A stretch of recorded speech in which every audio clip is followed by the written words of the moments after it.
The Queen Victoria Building, or affectionately known as the QVB, was said to have been built between 1894 and 1897 to commemorate Queen Victoria's Diamond Jubilee. This was during a severe recession in Australia, mind you. Designed by city architect George McRae, replacing the original Sydney Markets, opened its doors in July of 1898.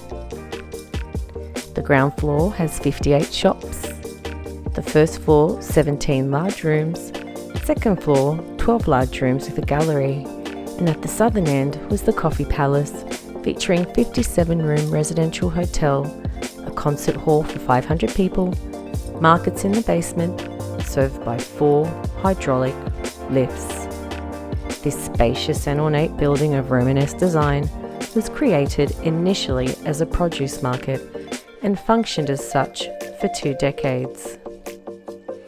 This smells like a redesignation, if you ask me. Between 1959 and 1971, the QVB faced near demolition on 3 separate occasions, which poses the question why. The first time in 1959, a mere 60 years after opening its doors to the public, the council considered demolishing it. The building fills a whole city block, measuring 30 by 190 metres. It's huge.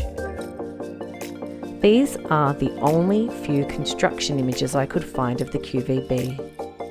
Nothing of the excavation, which would have been a mammoth undertaking in itself.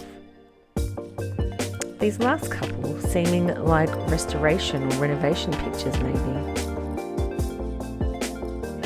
Then here, check out these extremely clean-cut blokes, not even on the tools, just posing for a pic. What a great picture though. And then 20 years later, in 1917, the QVB, looking much, much older than that of a 20-year-old building, don't you think?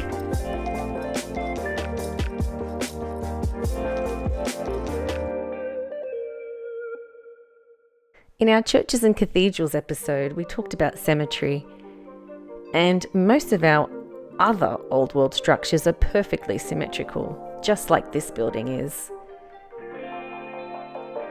Take a look at that. One giant dome flanked by 20 smaller ones, looking more like a machine than a design for a marketplace to me. It's a monster. Now let's go inside.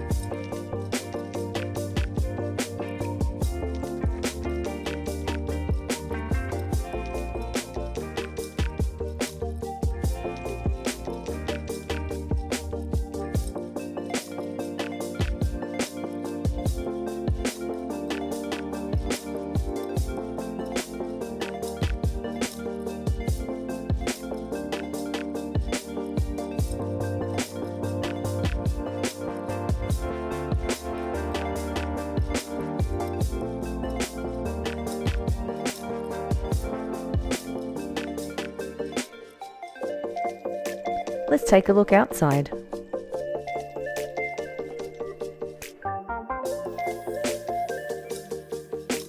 Why, during a recession, would they need to commission an artist in 1897 during the building's construction to design and create statues standing approximately 4.5 metres tall, made only of the finest Sicilian marble, of course? And let me tell you, they are huge. How they got them up there beats me. And a little update from our previous mention of the Queen Victoria statue, which, as we know, was gifted to us by the Irish. The wishing well opposite is said to have been an unsightly ventilation shaft that was cleverly covered by sandstone and turned into a wishing well, if you can believe that. After getting up close and personal just last week, I did learn the story of the little Skye Terrier named Islay, said to be Queen Victoria's favourite pet, but sadly met its premature end at the claws of a rogue cat at only 5. Strange story. And stranger still, if you speak to the dog, John Laws, who's an Aussie radio personality, will respond with a bark. True story. But clearly this vent isn't a wishing well, but was, and maybe still is, a function of the building. Okay. Just when you think things couldn't get any stranger, there is this. On display, you can see a sealed letter from Queen Elizabeth II, which reads, "To the citizens of Sydney, not to be opened until 2085 AD. Wow. How odd. I'm pretty sure I won't be around for that. But for those who are, I am so fascinated to know what is in this letter. What a curious building.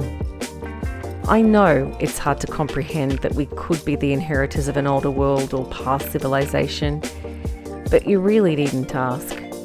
Just take a look around at all the older structures and compare them to others in its surroundings. You can clearly tell that the new buildings have been slapped together without care or thought. And I keep on asking this question: did we really have the skilled labour to undertake such huge construction projects back then? And can we truly believe in those few construction images?